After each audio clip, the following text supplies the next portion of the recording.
जुलेखा ने एक सोने का बुत बना रखा था जिसको वो पूछती थी और वो भी इस जगह रखा था। इसको जरी के कपड़े से ढांकने लगी। इतने में हज़रत यूसुफ़ अलैहिस्सलाम की नज़र इस पर जा पड़ी। पूछा कि ये क्या चीज़ है जो तूने पर्दे के अंदर रखी है? वो फ़ौरन बोली, ये मेरा खुदा है जिसे मैं सिजदा करती हूँ और इसी वास्ते मैंने इसको पर्दे के अंदर रखा है कि वो मुझको देखने ना पाए और मैं इसके नज़दीक शर्मिंदा गुनाहगार ना बनूँ।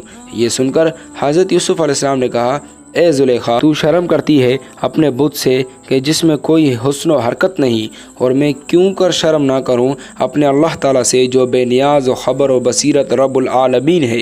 फिर और अज़ीज़ मिस्र ने दोनों के दरवाज़े पर इसी हालत में भागते हुए पाया। अज़ीज़ मिस्र को देखकर जुलेखा ये सुनकर अज़ीज़ मिस्र ने हज़रत यूसुफ़ अलैहिस्सलाम से कहा, तुझको मैंने अपना बेटा बनाया था और अपने घर का अमीन बनाया था। अब मक्का अज़ीज़ मिस्र से कहा, जुलेखा मुझ पर नाहक अफ्तर व तोहमत रखती है और मेरी सदाकत व दाहला। तो इस वक्त हज़रत यूसुफ़ अलैहिस्सलाम ने एक बच्चे को गहवारे पर इशारा किया कि तुम इस लड़के से पूछ लो। अज़ीज़ मिस्र ने मुस्कुराकर कहा, तूने जो किया अब मुझको मालूम हुआ, गुनाह तेरी तरफ से है, तू मुझको मुग़ालता देता है। क्योंकि 6 महीने के लड़के से पूछूं, 6 महीने के लड़के ने भी कभी कोई बात सुनकर अज़ीज़ मिस्र ने यूसुफ़ को कहा कि इस बात को जाने दो और जुलेखा से कहा, मैंने तुझको माफ़ किया। हज़रत यूसुफ़ अलैहिस्सलाम बोले कि इसने ख्वाहिश की मुझसे और मैं अपने दिल को काबू में किए हुए था। इस वक्त हज़रत जिब्रील अलैहिस्सलाम बोले कि हज़रत यूसुफ़ क्यों इसका पर्दा फाश करते हो, हालांकि इसने तुम्हारी मोहब्बत का सच्चा दावा किया है। अक्लमंद और बुज़ुर्गों का यह मशवरा नहीं हुआ करता और अपने मोहब्बत के अक़द खोले ये मुझको बेगुनाह अज़ाब में मुब्तला करता है। हज़रत जिब्रील अलैहिस्सलाम ने कहा, ए यूसुफ़, तुम नहीं जानते हो कि दोस्त की दोस्ती में मुसीबत उठाना होती है। और महक़क़ों ने यूँ भी लाए कि खुदा ताला ने हज़रत जिब्रील अलैहिस्सलाम को मना फरमाया था कि हज़रत यूसुफ़ अलैहिस्सलाम जुलेखा के ऐब ज़ाहिर ना करे। अगरचा जुलेखा इस वक्त तक फ़रेब ही थी, लेकिन खुदा को यह मंजूर न था कि यूसुफ़ जुलेखा की पर्दा दरी करे, क्योंकि खुदाउन कुद्दूस की सिफ़तों में से एक सिफ़त सितारुल अयूब भी है और दूसरी सिफ़त गाफ़िर ज़नूब है। इसीलिए ऐब के पर्दा पोशी ज़्यादा बेहतर है, क्योंकि अल्लाह ताला फरमाता है कि मुझको पसंद नहीं कि तुम जिनको रंज व गम देना है, यानी अगर कोई शख्स जफ़ा करे तो मैं इसके अवज़ में भी वफ़ा करता हूँ। बाज़ महक़क़ों ने लिखा है कि हज़रत यूसुफ़ अलैहिस्सलाम ने अज़ीज़ मिस्र के साथ बातचीत करते वक्त अपने जी में कहा, मेरी बात अज़ीज़ मिस्र को बावर नहीं होती और मुझको सच्चा नहीं जानता, हालांकि इसने मुझसे कभी झूठ बात नहीं सुनी और ना मुझसे कभी ख़यानत पाई।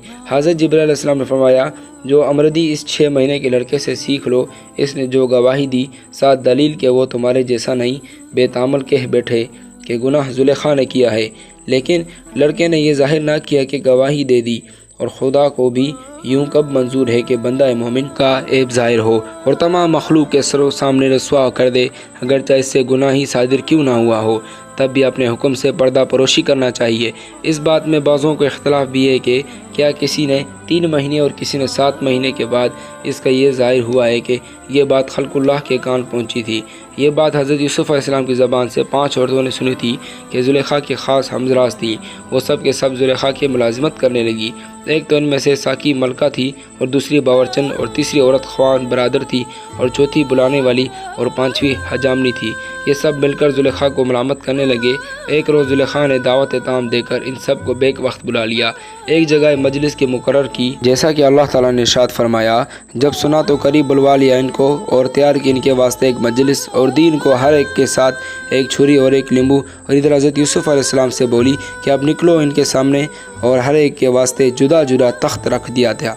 चुनांचा सब औरतों ने अपने अपने तख्त पर आ बैठी और हर एक ने आगे एक तबाक ज़री मेवे से भरकर और खाने नमकीन और मीठे लाकर रख दिए। इसके बाद यूँ हुआ कि पार्ट 9 जल्द।